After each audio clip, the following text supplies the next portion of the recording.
dương kinh tới đó đôi chỉ ba nhà ha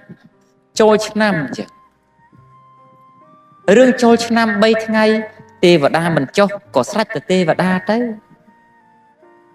dương ôi thục ôi tiên tự tinh khai chơi đã tóc năng tè năng cô chia tùm liên tùm lập ở bay này là bao dương chả khai trái năm chắc đánh xả lá trôi năm mấy rồi chia chun rồi xây tục đại vẹ ly cà tè chun là bắt á bờ cungแต่មានពាក្យថាចូលឆ្នាំមួយម៉ាត់ណាម្លេះមួយឆ្នាំមិនតាន់បោកពេញទៀងផ្ទះម្ដងទេ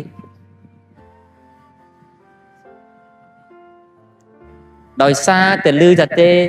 ទេវតាចុះថ្ងៃចូលឆ្នាំហ្នឹងហើយបានខំនាំគ្នាទៅបោកតាំងពីទ្រង់មន់ទ្រង់គោក្រោមផ្ទះលើផ្ទះហ្នឹងអានេះខ្ញុំកណាខ្ញុំឃើញអញ្ចឹងឥឡូវខាតឬចំណេញមកដូចជាមិនឃើញខាតទេចូលឆ្នាំម្ដងរៀបចំពលីការទុកដាក់ផ្ទះសម្បែងមកនាំសេរីសួស្ដីជុំកូនជុំចៅអាបងប្អូនណាមិនដែលនៅចិត្តគ្នាដល់ថ្ងៃចូលឆ្នាំឃើញមិននៅចិត្តគ្នាជុំគ្នាអស់ហើយអញ្ចឹងសពថ្ងៃនេះវាឆ្លោះតែរបស់ឯងឆ្លោះតែនឹងគេឪម៉ែខ្លួនឯងចែកឲ្យដល់របស់គេចូលមកចេះតែសេរីទៅដោយសារតការហែកហួរគ្នាប្រទៀងប្រទះគ្នាដោយជំនឿនេះហើយទេពសពថ្ងៃក្បួនខ្នាតខ្មែរត្រូវបានធ្លាក់ចុះជំនួសមកវិញដោយក្បួនខ្នាតបរទេសឥឡូវអាចារ្យខ្មែរបើក្រុងពលីក៏ត្រូវបានគេកំណត់ម៉ោងពីចិនសែមកដែរតែលើខ្មោចដាក់មកឈូសហ្នឹងក៏ត្រូវការម៉ោងពេលវេលាពីចិនសែមកដែរហេតុអីបានធ្វើអញ្ចឹងមកពីម្ចាស់បុណ្យគេតម្រូវឲ្យអញ្ចឹងចុះហេតុអីបានម្ចាស់បុណ្យតម្រូវឲ្យអញ្ចឹងមកពីម្ចាស់បុណ្យមិនដឹងជឿមួយណាបើខ្មែរ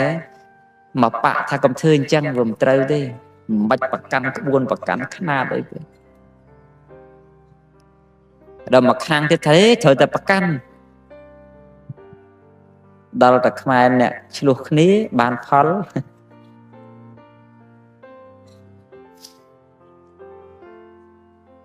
តាមពិតក្បួនខ្នាតខ្មែរល្អឥតខ្ចោះណាស់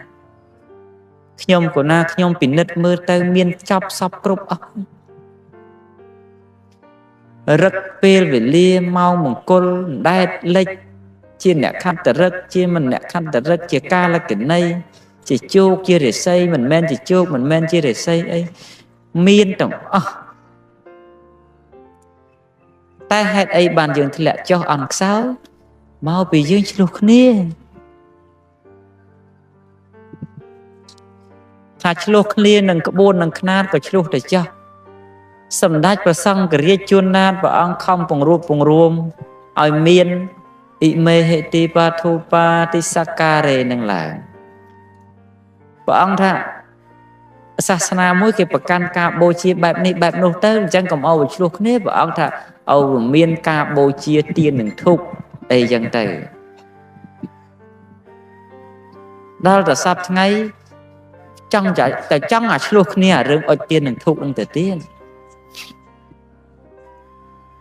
សួរថាយើងកើតមកតាំងពីម៉ែពីឪយើងមកហ្នឹងកើតមកឃើញតែម៉ែឪយើងអុជធុកសំពះព្រះសំពះទេវតាជំរាបសួរពុកម៉ែបងប្អូនទាំងអស់គ្នាថ្ងៃនេះខ្ញុំឆៃចម្រើនសូមមកបកស្រាយពីជំងឺហឺដុំបាត់កាពះពោះវៀនជំងឺហ្នឹងទៅកើតដំបូងគឺមិនដឹងទេចេះតែឆ្អល់ពោះតឹងពោះហើយហូបអីគ្មានកម្លាំងគ្មានជាតិចេះតែចុកឆ្អឹងក្នុងចុកចកេះអាសាងឹតមុខឈឺក្បាលស្វាំងភ្នែកហើយហូបអីគ្មានជាតិគ្មានកម្លាំងហើយថប់ដង្ហើមនឹងសម្ញានមិនសូវលក់ចុករួយដៃជើងបើអាយុច្រើនចុករួយដៃជើងនឹងហើយហូយទៅកញ្ចឹងកក៏រួយដែរហើយថប់ដង្ហើមនឹងហូបអីគឺគ្មានជាតិគ្មានកម្លាំងដែរមានឃើញចង្រៃឯណាសម្ដេចព្រះសង្ឃរាជសម្ដេចព្រះសង្ឃនាយកពីចំនួនដើមរហូតមកដល់បច្ចុប្បន្នមិនទាន់មានសម្ដេចព្រះសង្ឃរាជមិនទាន់មានសម្ដេចព្រះសង្ឃនាយកអង្គណាលោកបដិសេធជំនឿសាសនាទាំងសងខាងមិនឲ្យរស់នៅជាមួយគ្នានៅឡើយទេតែព្រះអង្គ មានតែព្យាយាមពង្រួបពង្រួមសាសនាទាំងអស់ឲ្យទៅជាមេជាធាងជាស្លឹកជាត្រួយដើម្បីលំអគ្នាទៅវិញទៅមកដោយពិធីបុណ្យបច្ចុប្បន្នមានការបលីដោយទេវតាបលីជាដើមគឺ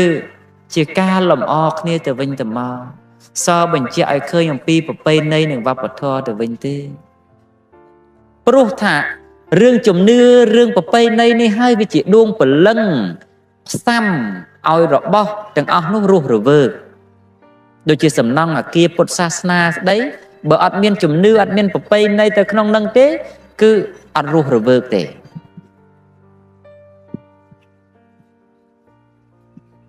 អញ្ចឹងបើសិនជាធ្វើវត្តនឹងមួយហើយទៅវាមានការចូលទៅគោរពបួងសួងបន់ស្រន់អីខ្លះទោះទៅវាមិនបានផលអីក៏វាបានធ្វើឲ្យទីកន្លែងហ្នឹងមានភាពរស់រវើកដោយជំនឿសាសនាហើយមនុស្សវាមានទិដ្ឋភាពខុសគ្នាវាមានវិស័យខុសគ្នាដោយការអុជធូបបួងសួងបន់ស្រន់អញ្ចឹងអ្នកខ្លះគាត់វាអត់កូនដល់តែគាត់ទៅអុជធូបបួងសួងទៅគាត់វាបានកូនអញ្ចឹងបើគាត់បួងសួងហើយគាត់បានកូនឲ្យគាត់បួងសួងទៅកុំទៅរករឿងគាត់ធ្វើម៉េចបើគាត់សុំប្តីគាត់7 8ឆ្នាំវាអត់បានដល់តែគាត់ទៅសុំទេវតាអស់ចេកមួយស្និតវាបានណោះហើយគាត់សុំទៅហើយយើងអ្នកសុំមិនបានយើងគុំតែតេះដៀលអ្នកដែលគេសុំបានព្រោះអារឿងសុំវាមានខាតបង់ប្រយោជន៍ឯណាដូចគេសុំទានអញ្ចឹងណាបើគេសុំបានឲ្យគេសុំទៅតែគេសុំលែងបានយូរគេឈប់សុំខ្លួនឯងហើយមិនអញ្ចឹងហើយបើយើងទៅចម្រងចម្រាស់ប្រទាំងប្រទេសក្នុងកំឡុងពេលដែលគ្នាសុំវាកើតអីវាកើតការឆ្លោះគ្នាការមិនស្របគ្នាហើយខ្ញុំក៏ណាខ្ញុំអត់យកអ្នកក្រោយធ្វើជាត្រីមុខទេខ្ញុំក៏ណាខ្ញុំសុំយកអ្នកមុនជាត្រីមុខហើយខ្ញុំកណាខ្ញុំអង្គុយពីទីនេះទៅរលឹកទៅក្រោយវិញថាសម័យសតវត្សទី11 12ដូនតាខ្ញុំកណាខ្ញុំគាត់មានទាំងពុទ្ធសាសនាបែបវិជ្ជរយានផងគាត់មានទាំង